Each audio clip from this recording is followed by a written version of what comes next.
Albert Einstein, one of the most famously brilliant minds in human history, was, well, he was a self-professed atheist. Right. He absolutely did not believe in a personal God. Exactly. Yeah. And yet, if you go and read his personal letters or, his essays, Yeah. you'll find him constantly and almost obsessively referring to himself as a deeply religious man. It's quite the paradox when you first hear it. It really is. He wrote all about experiencing this profound, sublime awe when he looked at the universe. Mm. And he actually claimed that this specific feeling was the absolute center of true religiousness. Yeah. So for you listening, it raises a huge question. Was one of the greatest scientists of the 20th century just, I don't know, using bad poetry? Or did he understand something fundamental about the universe that our modern, highly polarized culture wars have just entirely forgotten? I mean, it's a question that completely upends the traditional map of human belief, honestly. Like, because we are just so accustomed to drawing this thick, uncrossable black line right down the middle of society. right, you're either on one side or the other. Exactly. On one side, we place the believers, the people of faith who look up to a divine creator for their meaning. And on the other side, we quarantine the atheists. The secularists, the scientists. The ones who look strictly at the material, physical world. And we treat these two camps as if they're speaking just entirely different languages. But Einstein's paradox kind of suggests that this border might actually be an illusion. Mm-hmm. Which brings us to the core mission of our deep dive today. Yes, this is the really exciting part. Today, we are taking a deep dive into Ronald Dworkin's profoundly thought-provoking book, Religion Without God. And our mission here is to explore this really radical proposition. And it is radical. It is. He argues that religion is not at its foundation about believing in a supernatural deity.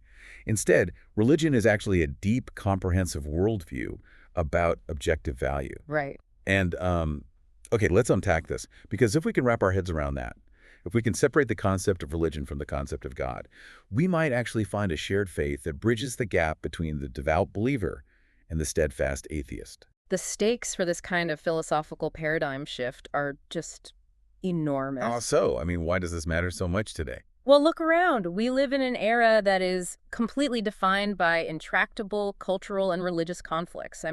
Everything from global geopolitical wars down to vicious shouting matches at your local school board meeting. Yeah, the temperature is always at a boiling point. Right. But if Dworkin is right, and there actually is a shared foundational vocabulary of value that both sides already speak without realizing it, it could fundamentally lower the temperature of our most heated societal conflicts. But, to get there, we have to push past some very sharp criticism right out of the gate. Oh, definitely. Because when Einstein started calling his awe of the cosmos a religion, people like the evolutionary biologist Richard Dawkins stepped in with some pretty harsh words. He was not a fan of that terminology. Not at all. Dawkins explicitly called Einstein's language destructively misleading. His argument is basically, look, Einstein just meant he was amazed by physical laws and math.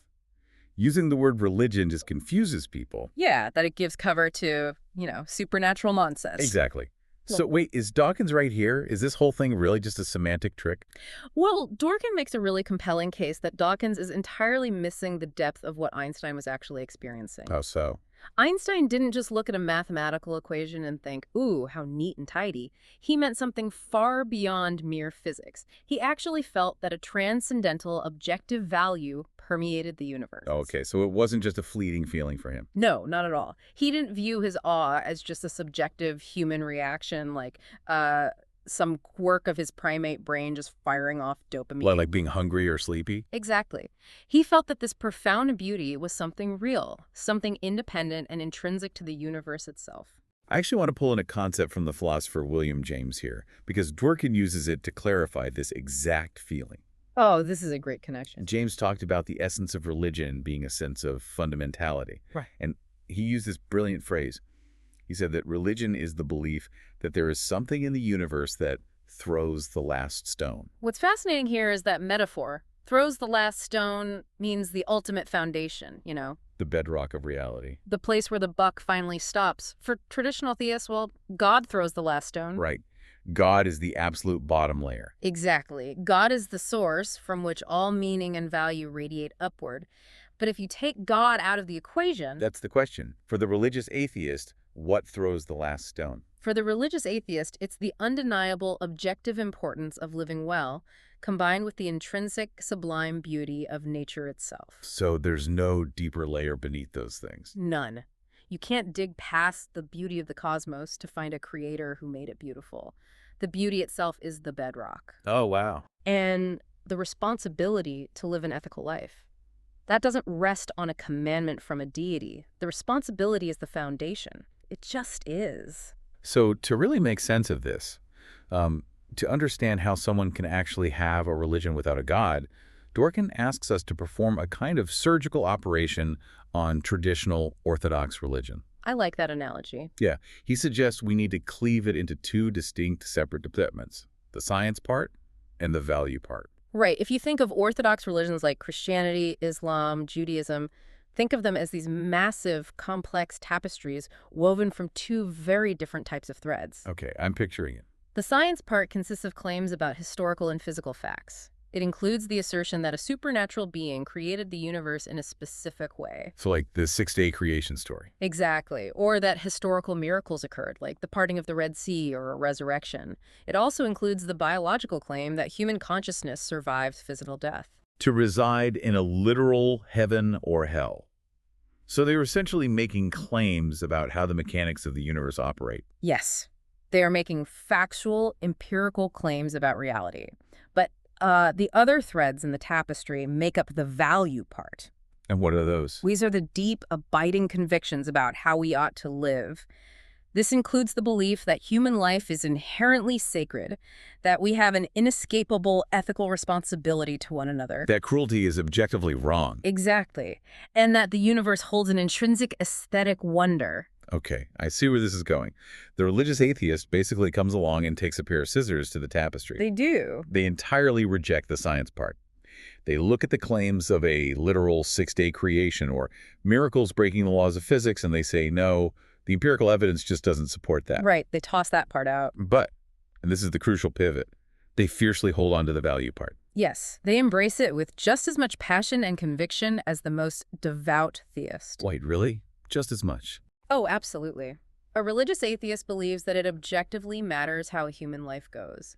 They feel inconsolable regret over a life wasted and profound pride in a life lived with integrity. They just don't believe those values were dictated from the clouds. Exactly. They keep the values, they lose the supernatural facts. But this immediately raises a massive, glaring problem.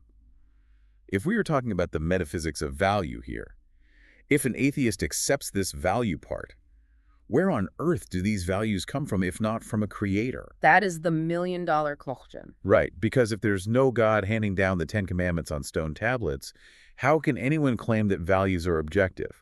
Doesn't the very concept of an objective moral law require a cosmic lawmaker? That is the instinctive assumption we all make, but Dworkin dismantles it by leaning on a foundational philosophical concept. Which one? Hume's principle, named after the 18th century Scottish philosopher David Hume. Hume famously pointed out what we call the is-ought problem. The is-ought problem. Okay, break that down for us. He argued that you cannot derive an ought, a value judgment, purely from an is, which is a scientific or historical fact. Fact and value belong to conceptually independent domains. Let me try to put a real-world analogy to this just to see if I'm tracking the logic here. Go for it.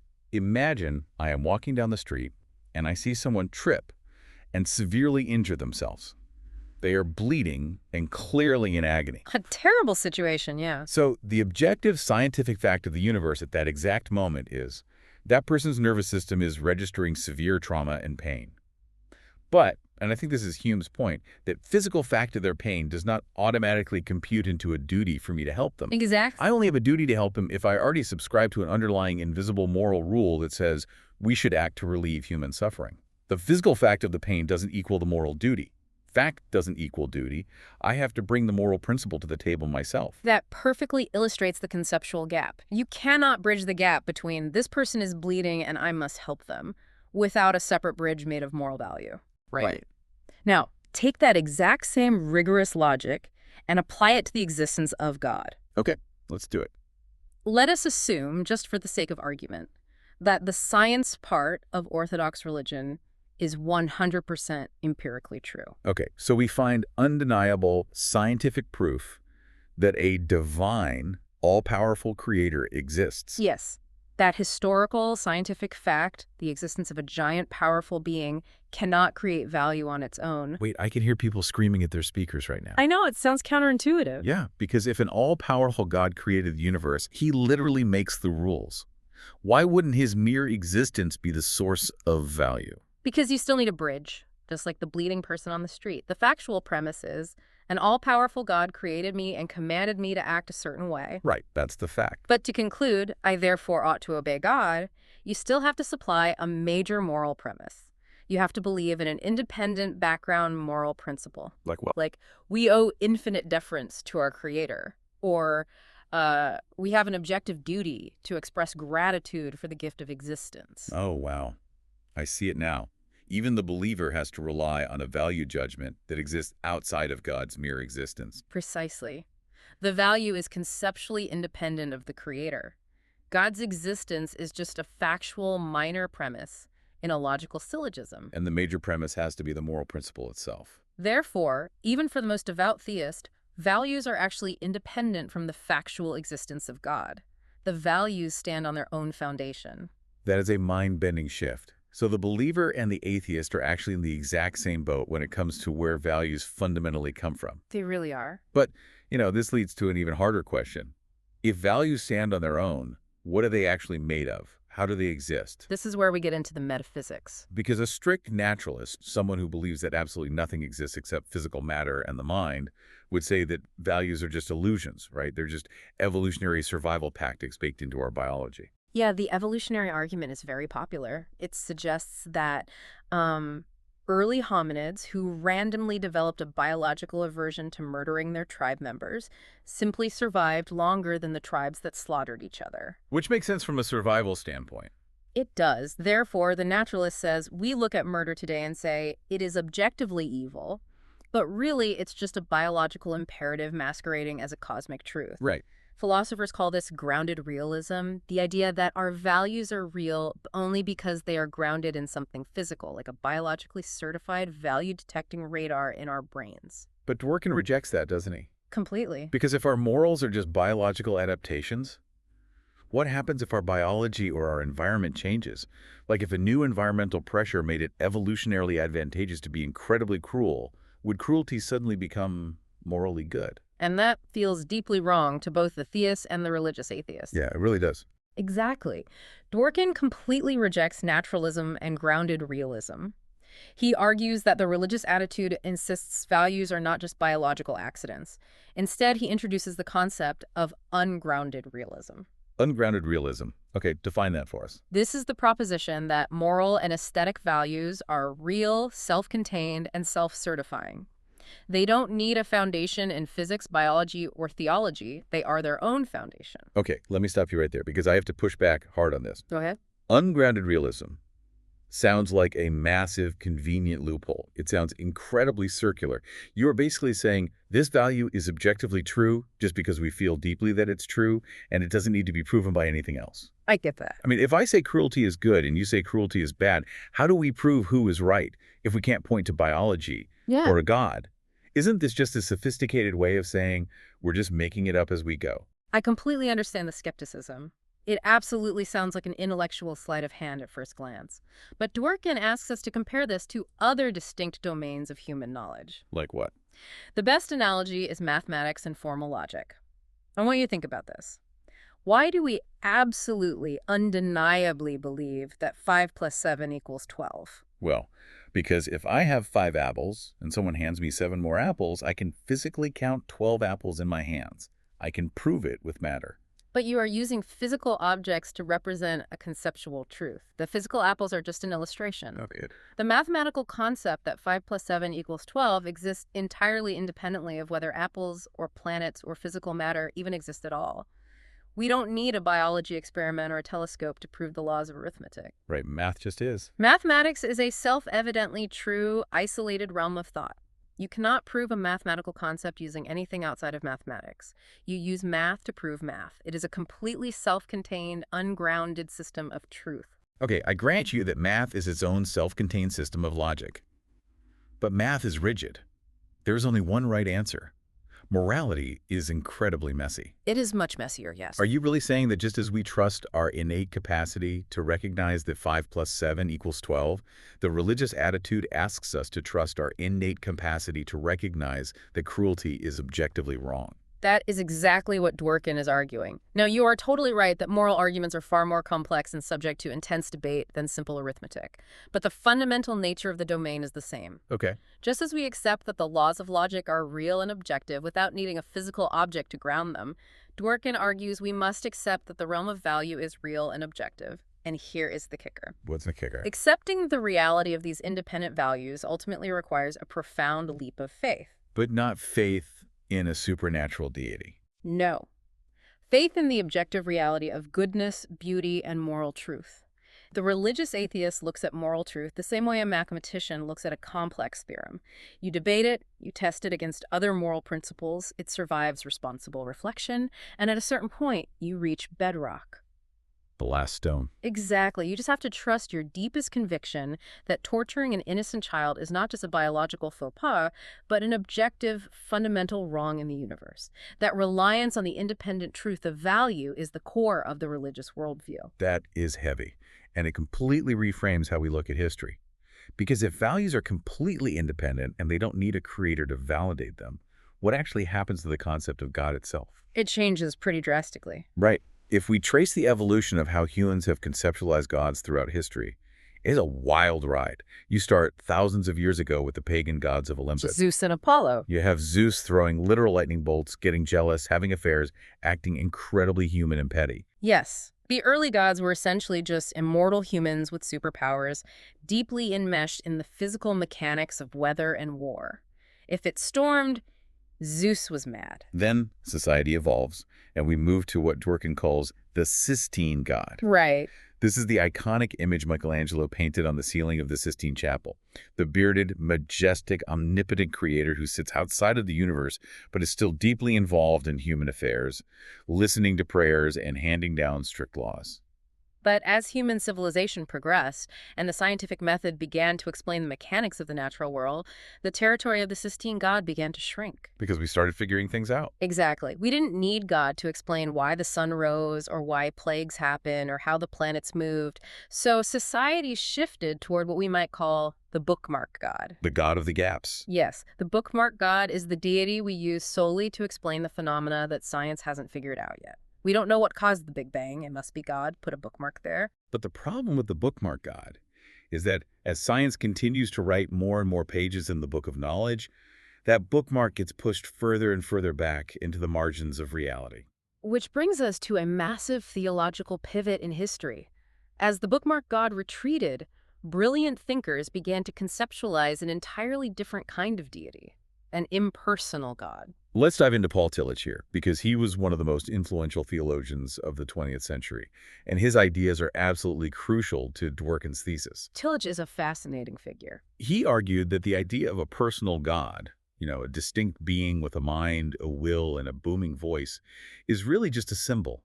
He said it's a clumsy human metaphor for something much deeper, which he called the numinous. The numinous is a profound concept. It describes a non-rational, deeply emotional, almost overwhelming experience of the holy. Like when you look at a starry sky and just feel tiny. Exactly. It is that feeling of pure awe that sends shivers down your spine when you confront the vastness of existence. Tillich argued that to truly grasp the numinous, to really touch the divine depth of existence, you actually have to move past the idea of a personal God. And Tillich wasn't the first to think this way. If we go back to the 17th century to Amsterdam, we find the philosopher Baruch Spinoza.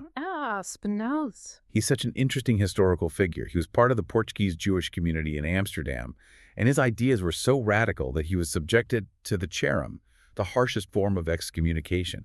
They practically erased him from the community. They really did. And why? Yeah. Because Spinoza equated God with nature itself. Spinoza's pantheism was incredibly dangerous to the religious authorities of his time. He believed that God was not a bearded man in the sky judging human actions. He believed God was the deterministic, fundamental physical and mathematical laws of the universe. So physics is God. For Spinoza, God is everything, and everything is God. The universe doesn't have a creator. The universe is the divine. But this brings us right back to Richard Dawkins. Because Dawkins looks at Spinoza's pantheism, and he famously dismisses it as sexed-up atheism. Yes, he does. He essentially argues, look, Spinoza was an atheist who didn't want to get burned at the stake, so he just started calling gravity and physics God. It's just a poetic PR stunt. And this is where Dawkins, once again, misses the profound depth of the pantheist view, and where Dworkin defends Spinoza. How so? For Spinoza, for Einstein, and for modern pantheists, the universe is not just dead physical matter bouncing around blindly in a dark void. They believe the universe is intrinsically imbued with objective, awe-inspiring value. Right. When Spinoza looked at the deterministic laws of physics, he didn't just see cold mechanics, he experienced a numinous reverence. He felt that the structure of reality actually had a moral and aesthetic truth embedded within it. Yes. They believe the universe is undeniably beautiful and worthy of deep reverence. So they aren't just atheists wearing a poetic disguise to avoid persecution. They are the ultimate religious atheists. Because their faith is placed not in a creator standing outside the universe, but in the majestic, value-laden fabric of the universe itself. Exactly. That perfectly transitions us into the next phase of Dworkin's argument. Because if the universe is imbued with this objective value, how do we actually perceive it? How do we interact with cosmic beauty? Well, to understand this, we really have to draw a hard line between terrestrial beauty, the things we find pretty here on Earth, and true cosmic beauty. Okay, terrestrial beauty is easy to understand. We like the smell of a rose, or the symmetry of a face, or the colors of a sunset. Right, things our senses directly enjoy. But cosmic beauty operates on a completely different scale. Let me use one of Dworkin's specific analogies here because it really clarifies this distinction. I love this analogy. Imagine you were standing at the edge of the Grand Canyon for the very first time. You're completely spellbound. The sheer unfathomable scale of it, the millions of years of geological history carved into the rock, the rich reds and oranges. You feel this profound, numinous awe. It's breathtaking. But then, a park ranger taps you on the shoulder and says, actually, this was carved last year by the Disney Corporation with giant excavators for a new theme park. Right. The magic instantly vanishes. It totally evaporates. The aesthetic awe is just gone. And why? Because we value the Grand Canyon, specifically because it is an accident of nature, a product of deep time and unguided natural forces. That distinction is vital. If a devout theist looks at the Grand Canyon, or the universe itself, they find it beautiful because they believe an intelligent God intentionally designed it, much like an artist intentionally paints a canvas. The beauty is a reflection of the creator's mind. Exactly. But for the religious atheist, the Grand Canyon is a Disney project if a God made it. For the religious atheist, the awe comes specifically from the unguided, unfolding evolutionary process itself. The grand, vast, mechanical universe must be a source of intrinsic beauty in its own right, independent of any intentional design. And this isn't just a fun thought experiment for philosophers staring at canyons. Here's where it gets really interesting. This specific concept of cosmic beauty is actively driving the bleeding edge of modern science. It really is. If you talk to the most advanced theoretical physicists in the world today, people like the Nobel laureate Steven Weinberg, they will openly tell you that they are frequently guided by their sense of beauty when developing new mathematical models of the universe. Which presents a fascinating epistemological puzzle. How so? Well, when a physicist looks at a chalkboard full of equations and says, no, that equation is too ugly, it can't be right, what are they actually doing? Is beauty genuine evidence of truth? The Romantic poet John Keats famously wrote, "Beauty is truth, truth beauty." Right. Was he actually describing the scientific method? Or is it just a massive evolutionary coincidence that the fundamental mathematical laws of nature happen to look elegant to the neural pathways of a human primate? Because if it's just a coincidence, it seems incredibly reckless to use human aesthetics as a compass for billion-dollar scientific research at the Large Hadron Collider. It would be incredibly reckless unless you hold a religious conviction about the universe. And most theoretical physicists do. Most theoretical physicists are working realists. They believe the universe really is organized in a specific, elegant way. They use beauty as a fundamental presumption that a final, comprehensive, and unified theory of everything actually exists, even if we haven't found it yet. I'm trying to wrap my head around this. Yeah. Because right now, physics is notoriously fractured, right? Oh, deeply fractured. We have two incredibly successful but completely incompatible rulebooks. You have Einstein's theory of general relativity, which describes gravity and works perfectly for the massive scale of the cosmos, stars, galaxies, black holes. Yep. And then you have the standard model of quantum mechanics, which works perfectly for the incredibly tiny scale of subatomic particles, quarks, leptons, bosons. But if you try to use both rule books at the same time, like trying to describe the center of a black hole where massive gravity meets a tiny singularity, the math completely breaks down into infinity. It's a mess. It is a profound mess. It is an ugly state of affairs. And physicists hate it. They want the symmetry. Right.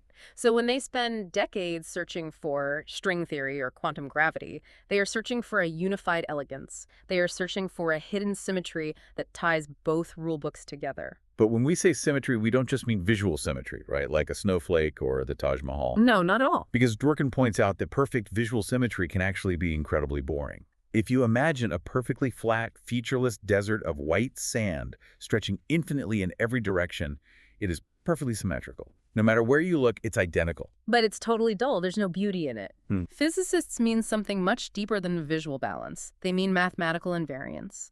The idea that the fundamental laws of physics hold true no matter where you are or how you move. But to elevate this to the level of cosmic beauty, Dworkin introduces a dense but brilliant philosophical concept.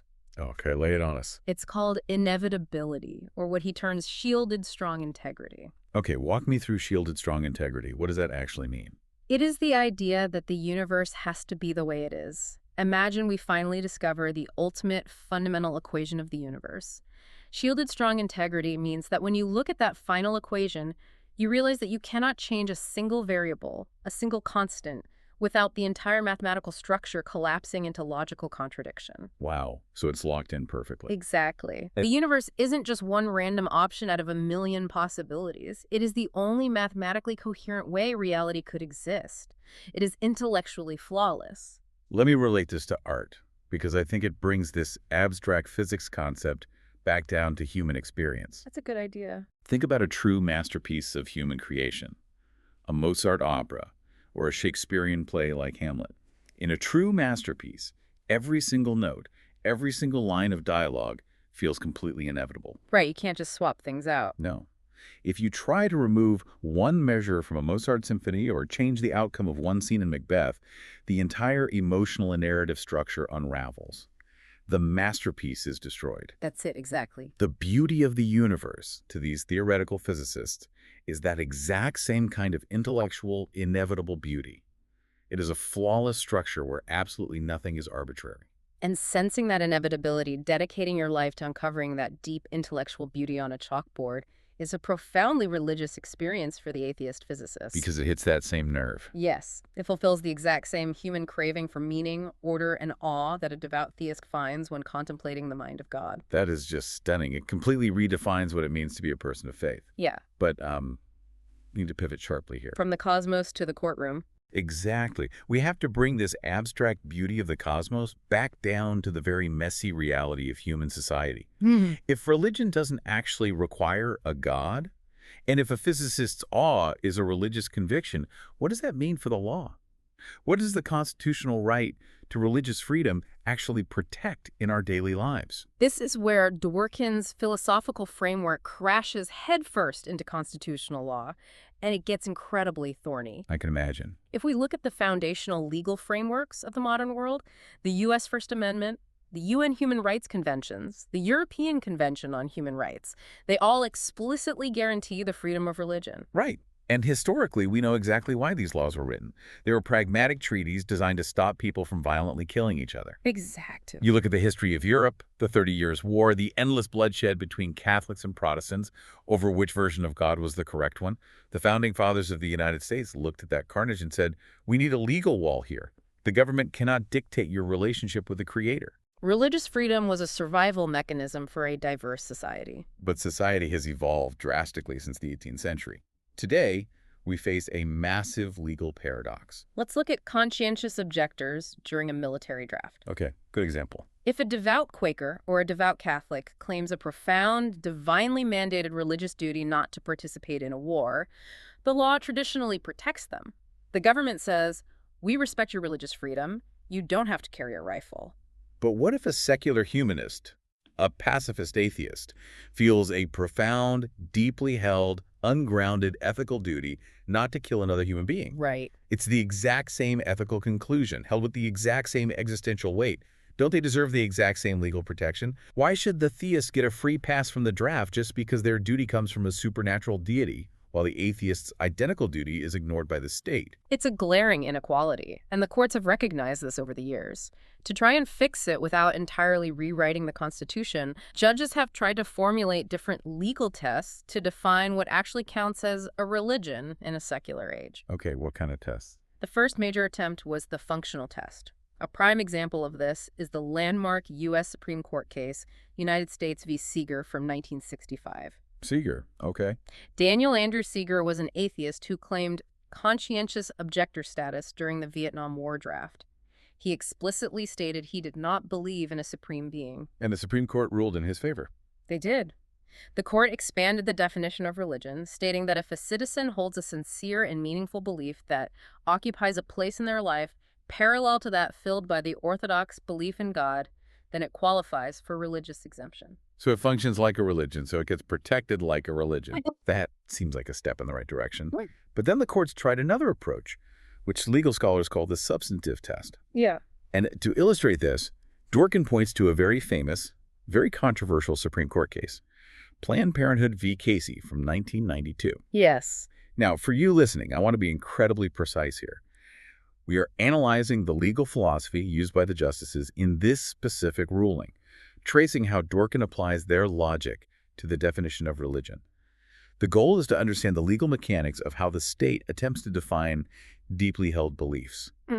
We are absolutely not taking a stance on the politics of abortion here. Right.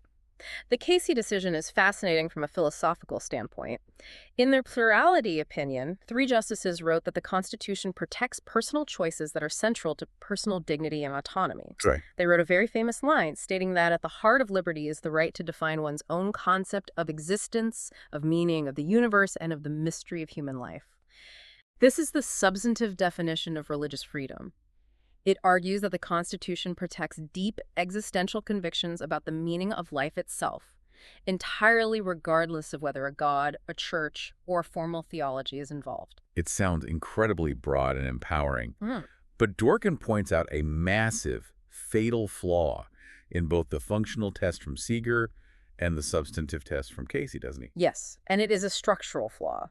Both of these legal tests force the government to act as a philosopher king. How so? If the law says your belief is protected, if it's parallel to God, or if it concerns the mystery of human life, who gets to decide if your belief qualifies? The government judge. Exactly. The state is forced to evaluate the sincerity, the coherence, and the philosophical depth of a private citizen's worldview. The judge has to sit on a bench and decide, is your atheistic pacifism deep enough to be a religion, or is it just a political preference? Which completely contradicts the very essence of freedom. It totally does. The whole point of the First Amendment is that fundamental value choices are up to the individual, not subject to the approval of a federal judge. Exactly. And this contradiction leads to massive, unresolvable conflicts in the real world. In the U.S., the First Amendment has 2 clauses regarding religion. The Free Exercise Clause, which says you can practice your religion freely, Right. and the Establishment Clause, which says the government cannot play favorites or establish an official religion. And those 2 clauses are constantly at war with each other.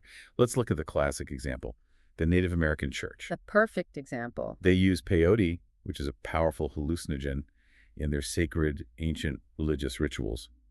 But the government has strict secular laws banning peyote as a dangerous narcotic. Right. If the government enforces the drug law, they violate the Native American Church's free exercise of religion.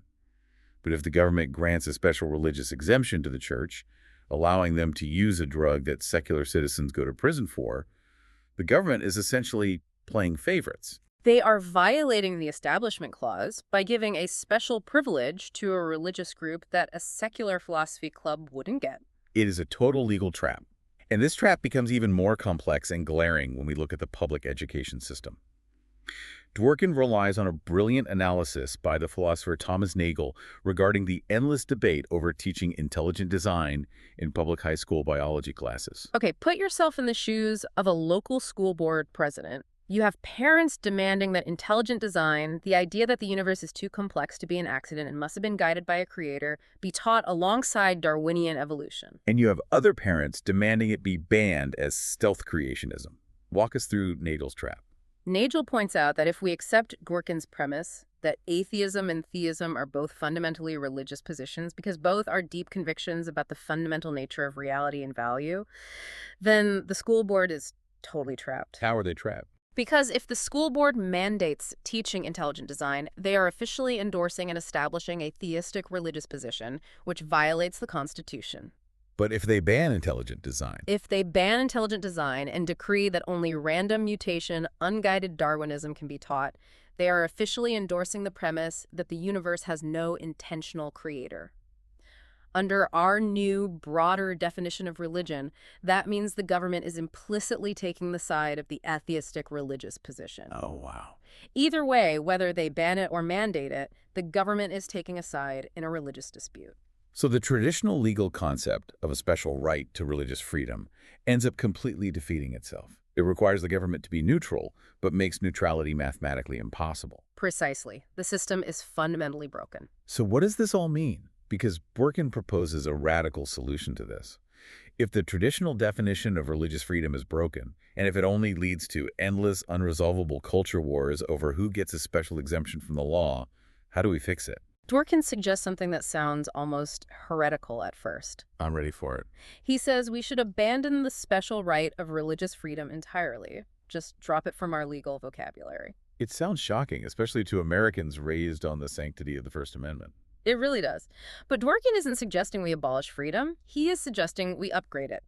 He proposes replacing the specific right to religious freedom with a much broader, universal, general right to ethical independence. Okay, explain how ethical independence works in practice. How is it different?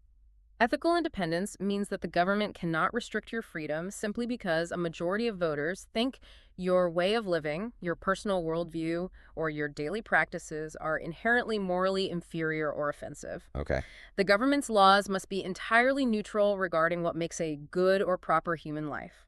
The state can only restrict your freedom for strictly secular, practical reasons, like protecting public safety, preventing violence, or maintaining fair commerce. Okay, I want to stress test this new framework. Let's go back to the Native American church and the peyote rituals. If we drop the special right of religious freedom and adopt ethical independence, doesn't that mean the government can ban their sacred rituals? Yes. Wait, really? Yes. Under ethical independence, there are no magic religious exemptions.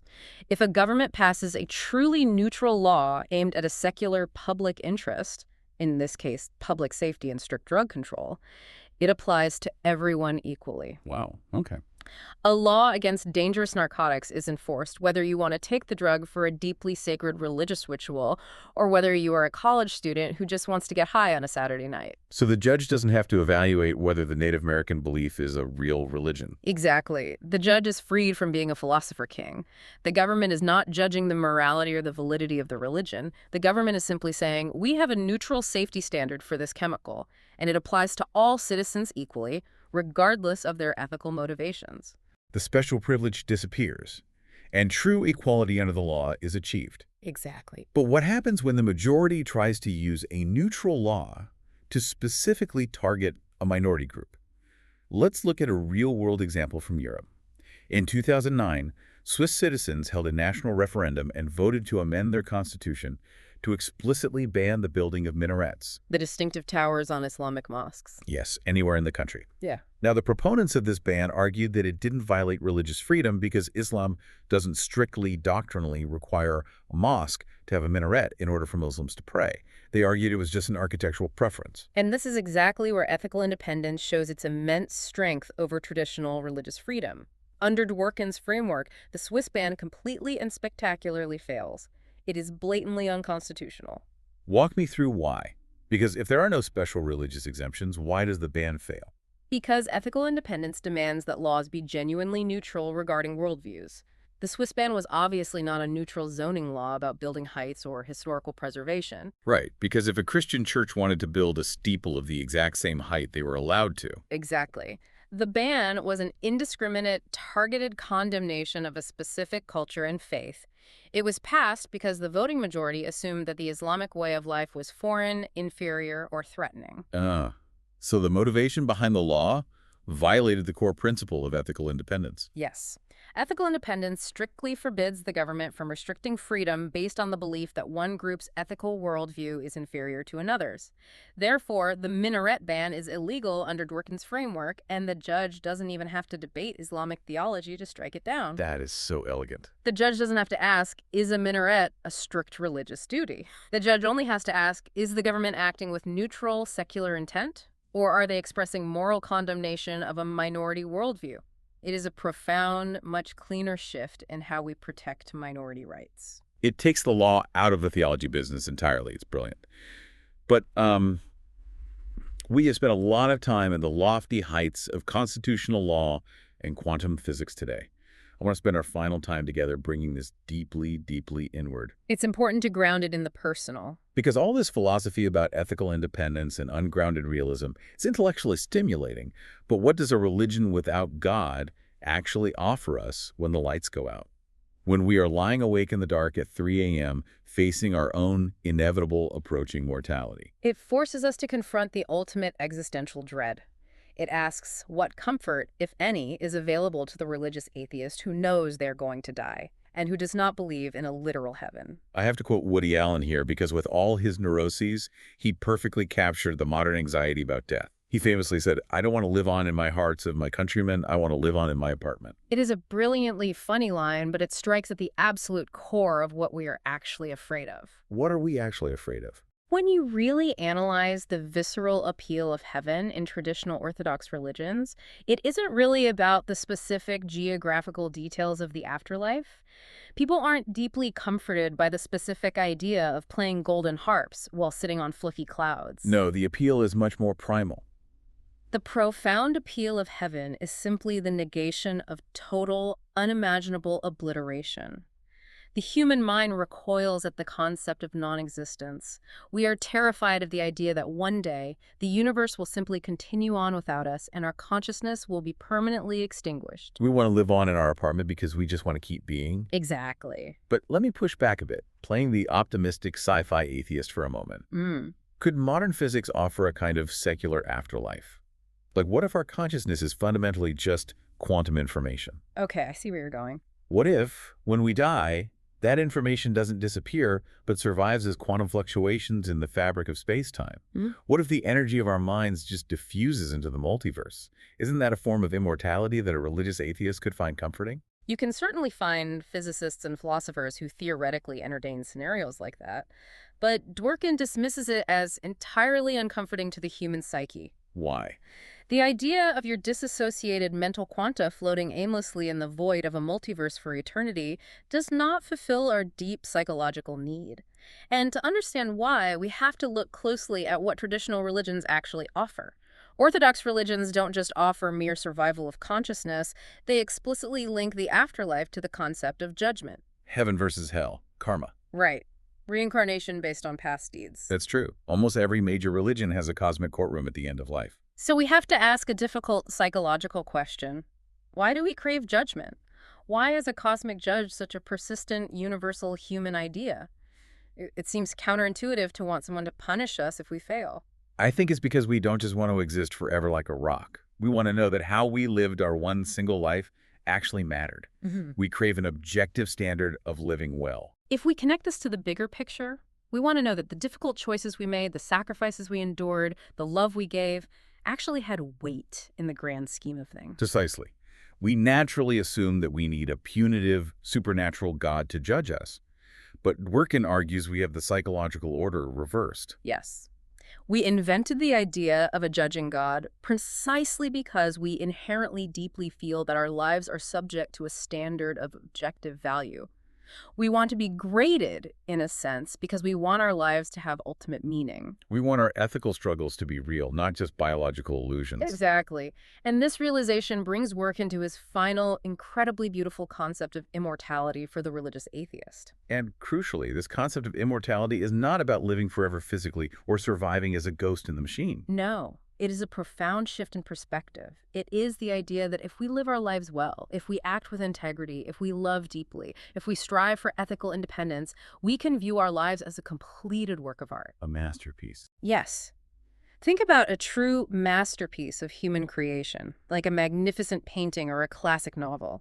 A masterpiece does not need to exist forever physically in order to be a masterpiece. Right. Even if the canvas eventually rots away in a vault or the final copy of the book burns in a fire, the profound fact that it was created at all remains a timeless, objective achievement. The beauty of the life lived is carved into the fabric of history, eternally true even long after the person is gone. That's it. So facing death with the conviction that you made something genuinely good of your life, that you painted a beautiful canvas with the time you had, is the ultimate religious conviction. It satisfies the craving for objective value without requiring a cosmic judge to validate it. Yes, the value is inherent in the life itself, and this profound comfort is available to absolutely everyone, theists and atheists alike. It is a stunning, deeply empowering way to look at our mortality. You are the artist, and your one finite life is the canvas. The limits of time are just the frame of the painting. Beautifully put. So to bring all of this vast, complex philosophy together for you listening, we have been on a massive journey today through Ronald Dworkin's vision. We've explored how religion, at its very bedrock, is not about a supernatural creator, but fundamentally about the objective reality of value, the undeniable meaning we find in human ethical life, and the sublime beauty we discover in the mechanics of the universe. We really covered a lot of ground. We've seen how this shared worldview of value exists entirely independently, ungrounded from any deity. We've seen how this pursuit of elegant, inevitable truth guides quantum physicists looking for the final unified theory of everything. And we looked at the legal side, too. Right, we've examined how embracing this requires a radical restructuring of our legal and constitutional rights, moving away from the impossible traps of special religious exemptions and toward a universal, neutral standard of ethical independence for all citizens. And finally, we've seen how this framework offers a profound, artful view of our own mortality, turning the intense pressure of our one finite life into the creation of a timeless masterpiece. It is a philosophy that challenges us to stop fighting over the crude historical borders on the map of human belief and recognize that whether we use the vocabulary of theology or the vocabulary of physics, we are all ultimately walking on the exact same ground of objective value. But we cannot leave you today without one final, provocative thought to mull over on your own.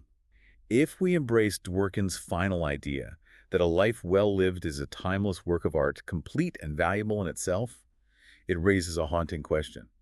Does a work of art inherently require an audience? Ooh, that is a tough one. If there is no God looking down to witness the masterpiece of your life, and if future generations eventually fade away into the cold expanse of cosmic history, does the inherent value of your masterpiece exist solely in the private, fleeting act of you living it? And if so, is that enough for you? It is the ultimate question of self-worth and meaning. Thank you so much for joining us on this incredibly deep dive. Keep questioning the map, keep looking for the value embedded in the universe, and we will see you next time.